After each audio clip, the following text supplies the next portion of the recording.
She said it without so much as a blink. We're finished. This marriage is over. No raised voice. No trembling. Just a cool, matter-of-fact statement dropped into the room like it meant nothing. I was still by the door, keys dangling from my hand, the faint scent of takeout clinging to my jacket. Her voice was so casual, so detached, I almost missed the weight behind her words. I didn't answer right away. Instead, I walked over to the sink, turned on the faucet, rinsed my hands under the cold stream, then reached for a paper towel. The silence between us grew thick, dense like the humid air before a thunderstorm.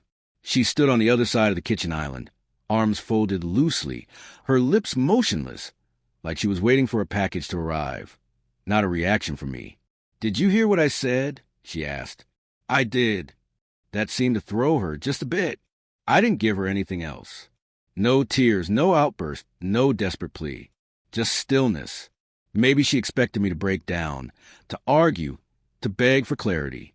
But I didn't. Something in her voice made it obvious this wasn't a spur-of-the-moment decision. She hadn't decided today. This had been brewing for a while. Hidden beneath polite smiles, distracted kisses, and all those new hobbies she'd taken up. All those nights she claimed exhaustion or stress. It was all groundwork. "I want to handle this fairly," she said, selecting her words like she was choosing ingredients for a delicate recipe. "We can split things up with as little tension as possible." That phrase, "split things up," landed harder than I expected. 9 years together, and we were already breaking it down like a garage sale. I dried my hands, tossed the towel into the trash, and looked around the room. Everything looked the same, but none of it felt the same. The spice rack she insisted be in alphabetical order. The wine glasses we bought together in Montreal. Even the little ceramic bowl she always kept filled with lemons, though I never saw her use them once. "You don't want to talk this through?" I asked. She hesitated. "I don't think it would help," she replied.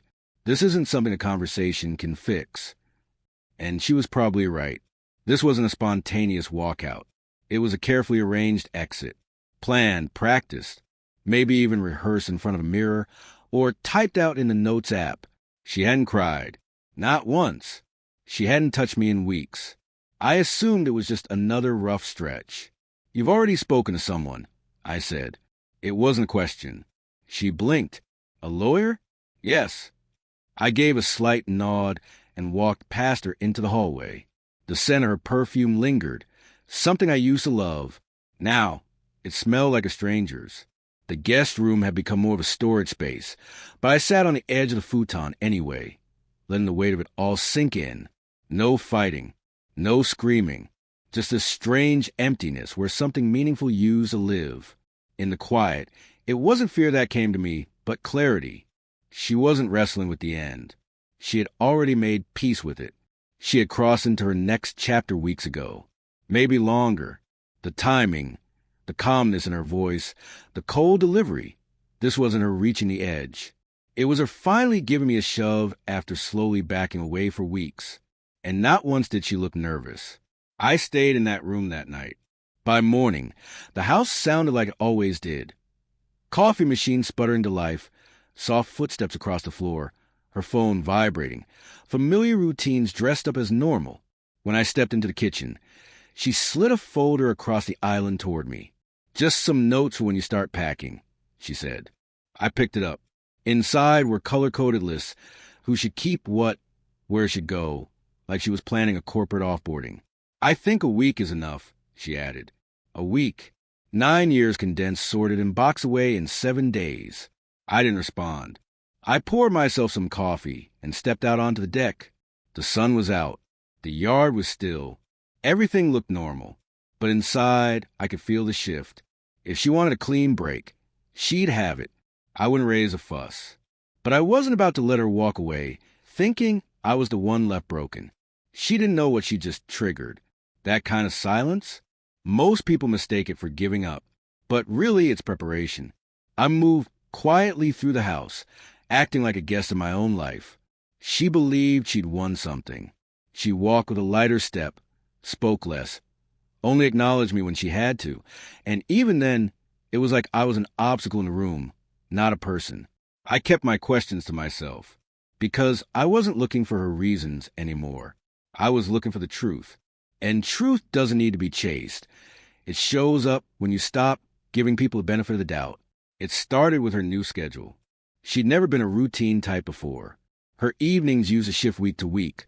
Work dinners, wine nights, spontaneous yoga. But now everything was locked in rigid. Tuesdays and Thursdays were classes. Wednesdays, she stayed late at the office.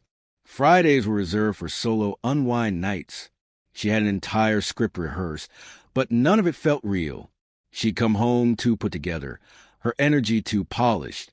Her phone was practically glued to her hand, and when she grinned at the screen, it wasn't the kind of grin you give a cooking tip or a funny meme. It was something more intimate, more telling. One evening, as I walked past the bathroom, I caught her humming to herself. That was the moment everything clicked. I didn't say anything, not then. I didn't want denials. I wanted proof. So I started with small steps. One night, while she was out at another business dinner, I checked the trash under her desk. Nothing. She was covering her tracks better than usual. Too well, really. But people like her always miss something. And she did. Hidden beneath a drawer in her home office was an old planner she hadn't entirely cleaned out. Most of it was from months ago, nearly forgotten, except for one entry. Circled in black ink. Dinner, 8 p.m., Rook's, next to initials Jam. Rook's was that boutique hotel downtown, the one with the rooftop bar. We'd only gone once, for our 5th anniversary. Back then, she said it felt too intimate for casual dates. Apparently, the rules had changed. The initials didn't match anyone in her work orbit. Not her supervisor, not any colleagues I'd met, and definitely not a female friend. That was the first name. The second clue came from her old phone, the one she'd replaced but never wiped. I turned it on. At first, it looked like digital debris. Outdated apps, empty notifications. But one app was still logged in, Venmo. She hadn't signed out. I scrolled through the transaction history. Most of it was nothing. Splitting dinner, ride shares. But 2 entries caught my attention. One to Jim, $1.60. The note, our spot. Another for $40. Memo, cab after wine. Thanks. The timestamps matched her so-called solo nights. My chest went cold. This wasn't a rebound or some late-night mistake. She'd engineered a whole parallel life while sleeping beside me. Thoughtfully, precisely. That detached tone, the perfectly timed exit, it all made sense now. She hadn't just made a choice. She crafted an escape route. But plans like hers only work when no one's watching. I never asked her about the initials or the planner or the Venmo log. I just stayed silent and observed. 2 nights later, she walked in with her makeup done, lipstick, curled hair, shimmer still clinging to her collarbone. She hadn't worn any of it in weeks. I didn't ask where she'd been. She didn't volunteer anything. The next morning, I took out the trash and found a receipt. Boutique hotel rooftop. 3 martinis, shared dessert, 2 glasses of Syrah. Not exactly a drink for one bill. I folded it into my wallet. Not for confrontation, just a reminder. If she was going to fabricate a fantasy, I'd make sure it came apart at the seams with just as much precision. She assumed I'd fade quietly. That was her first mistake. She thought I was harmless. But I had something she didn't expect. Patience. And then, one Saturday morning, it landed in my lap. She'd gone to shower and left her laptop open on the kitchen counter. I wasn't snooping, but it was right there, logged in, waiting. I opened her LinkedIn messages. Not text, not email. She was using LinkedIn like a burner app. Buried between job offers and connection requests was a long string of private messages. That's when I saw him. Just M. Not a co-worker. Not an old friend. A man she met at some wellness conference a few months back. An event her company had sponsored. The chat began professionally. Talk about career paths, leadership theories. But it turned quickly. Casual turned playful. Friendly turned suggestive. It escalated into something deeper. Paragraphs filled with confessions. She told him what she thought I lacked. Not physically, emotionally. That was the real blow. She made me sound like background noise in her life. I always have to initiate. He listens, but never pushes back. It's like being married to a shadow, present but never fully there. It wasn't venomous. It was worse, detached. She didn't sound angry, just indifferent. One message haunted me for days. He's not cruel. He just stopped being curious. I need someone who wants to discover me, not catalog me. That line stuck like a splinter. His name was Justin, responded with charm, encouragement, always knowing what to say. He wasn't burdened by bills, history, or obligations. He just showed up and got to be the escape, the reward for her dissatisfaction. I kept reading mentions of wine tastings, weekend plans, inside jokes that had no place in my world anymore. And then I saw it. Once he moves out, I want that weekend to be ours. A specific date was circled. The same day I was expected to be gone. I shut the laptop, stood up, and left the house. I walked until my legs were numb, past the bakery where we used to share scones on Sundays, past the bench where she once told me about the baby we lost. Every step reminded me that the woman I thought I knew had already left long before I was told. She just forgot to close the door behind her. I let it all pass through me, the pain, the memories, letting each one flicker out like dying embers. By the time I walked back through the door, my purpose was clear. This wasn't about pride, revenge, or proving I was better. It was about setting the record straight. She had rewritten the story in her mind. Cast me as a leftover from a chapter she was ready to close, a footnote in the path to her new and improved life. So I made my choice. I'd simply tell the truth. No drama, no raised voices, just quiet clarity, delivered to the right eyes and ears. No more secrets kept in the dark. First on the list, her parents. They'd always been fond of me, maybe more than she ever was. Her mother once said I was the first man who could calm Aaron's storms. Their last Christmas card still mentioned our supposed trip to France this summer. They had no idea what she'd been doing behind the curtain. So I printed a portion of the evidence, not everything, just enough to open eyes. A few screenshots, transaction records, and a clipped message that read, "Can't wait to fall asleep beside you and not sneak out." I sealed it all in a plain envelope. No note, no name. They'd know. Next, I reached out, not to HR, too slow, too bureaucratic, but to someone who'd be more effective, a colleague I'd met during one of her company's retreats. Friendly, sharp, talkative. I casually asked if he knew a Justin M. He didn't work there, but the name was familiar. Someone from a rival firm, recently divorced. "Are they working on a joint project?" he asked. "Nope," I said, just wondering if their paths crossed professionally. His curiosity lit up. "Why?" "Let's just say something might be brewing." I replied, keeping my tone light while the weight of my words landed exactly where I wanted. And just like that, the thread holding her pristine image in place began to unravel. She believed I was still sulking in the shadows. What she didn't realize was that I had already stepped into the light. It took about a week for her to sense the shift. Little things. A call she took in the hallway instead of the kitchen. A quick, nervous look after reading a message. She started glancing at me, not suspiciously, but like she was trying to do the math on a problem she didn't know existed. She stopped mentioning when I'd be moving out, and I didn't bring it up either. I let her believe I had come to terms with everything, that my emotions were boxed up and halfway out the door. I cooked. I stayed silent. I gave her space, but I watched. Then came the crack. Her father called one evening. I heard his voice through the wall, sharper than usual, angry. "No, I don't care what you thought you were doing," he said. "It was wrong. You didn't even have the decency to. He's not the one who walked away. You did." The call ended after 4 minutes. She emerged from the bedroom pale, phone trembling slightly in her hand. I said nothing. She offered nothing. 2 days later, she skipped her class, saying she wasn't feeling well. The next day, she spent an hour obsessively shifting photo frames around the living room, like the entire layout offended her. The silence was getting to her. She never mentioned Justin in front of me, but now she wouldn't leave her phone out of sight for more than a few minutes. I knew why. Rumors have a way of spreading fast when people feel exposed, especially men like him. In the middle of a divorce, career-driven, no appetite for drama. It wouldn't take much for him to start sweating. I hadn't outed him directly, but I'd let the right people begin to whisper. Just enough. Whispers of his name and hers showing up together on dinner receipts, hotel bookings, social lists. Her world wasn't wide enough to keep him shielded forever. Then came the moment, a Friday night. She came home earlier than usual.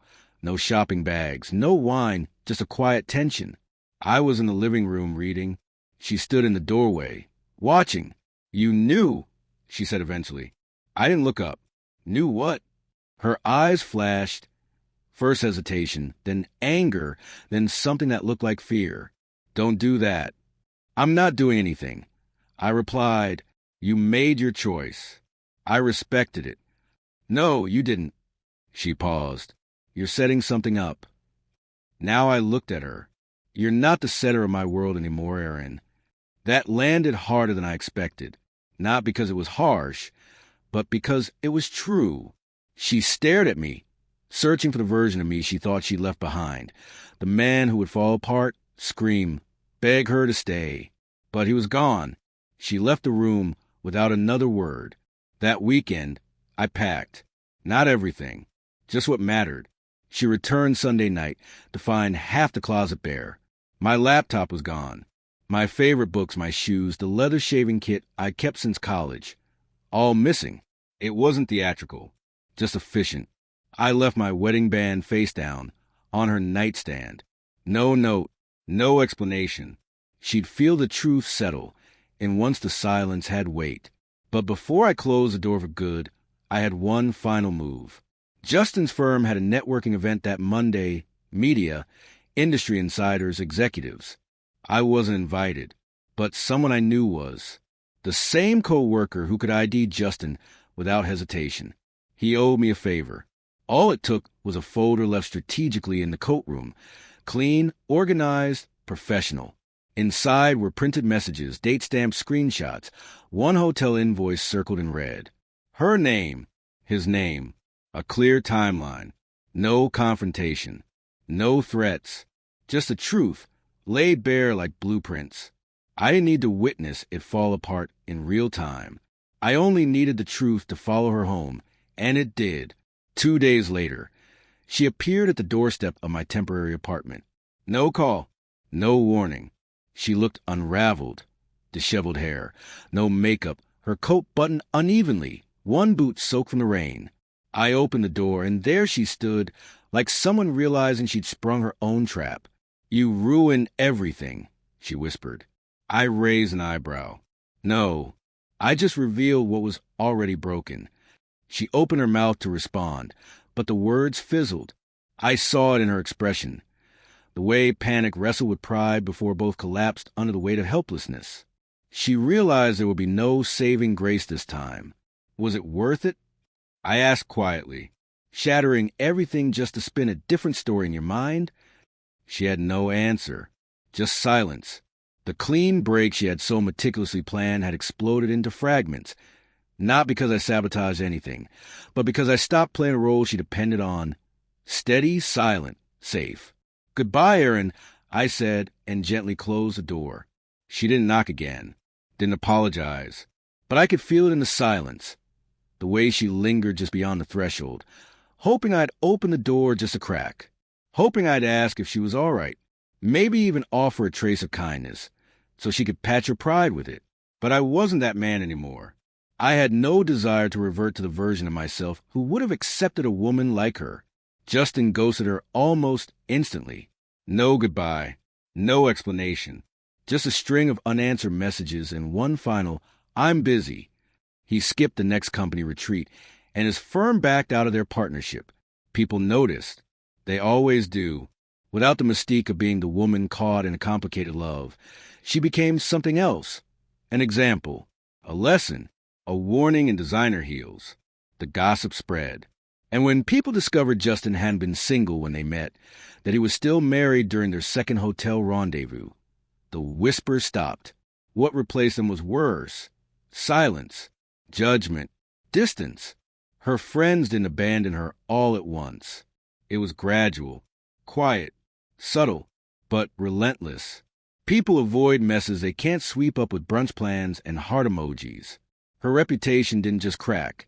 It collapsed, and I didn't have to say a single word. By then, I had vanished from her narrative.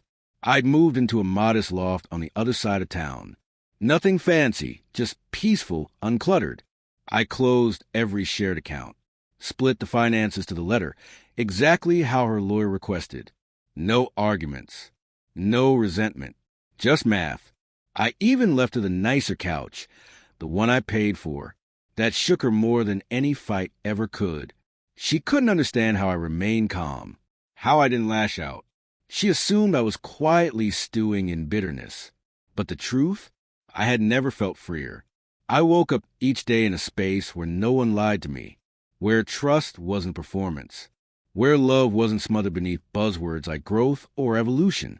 I started hiking again, something she'd always dismissed as too solitary. I cooked, read, slowed down. I realized just how much space she used to occupy, even in silence. Now that quiet, it felt like peace. Around 6 months later, I got a single text from her mother. "I'm sorry. We should have seen it." I didn't reply, but I didn't delete it either. It felt like closure, not gratifying, just balanced. 3 weeks after that, Erin messaged me herself. I thought I knew what I wanted. I didn't. I stared at it like you might look at someone from across a crowded room, someone you once loved. A flicker of recognition, but no desire to move closer. No ache, no pull. And I realized I didn't even hate her anymore. There was nothing left to react with, because I wasn't her husband anymore. I left the message unread for a day. Then I deleted it. I heard from someone she moved out of the old house 6 months later. Maybe the memories became too heavy. Maybe too many people had started seeing through her practiced smile. Either way, I didn't care. What mattered was this. I never went back. Not once. Not to the neighborhood. Not to her social feeds. Not even to the ghost of the life we used to share. Because some endings are best honored with silence. Not from cruelty, but from reverence for what you endured. She ended our marriage with ice in her voice, expecting me to unravel, expected me to haunt the edges of her new beginning. But I didn't haunt. I walked away. And she never recovered from what followed, because the harshest consequence isn't revenge. It's watching someone you once controlled become someone you'll never get close to again.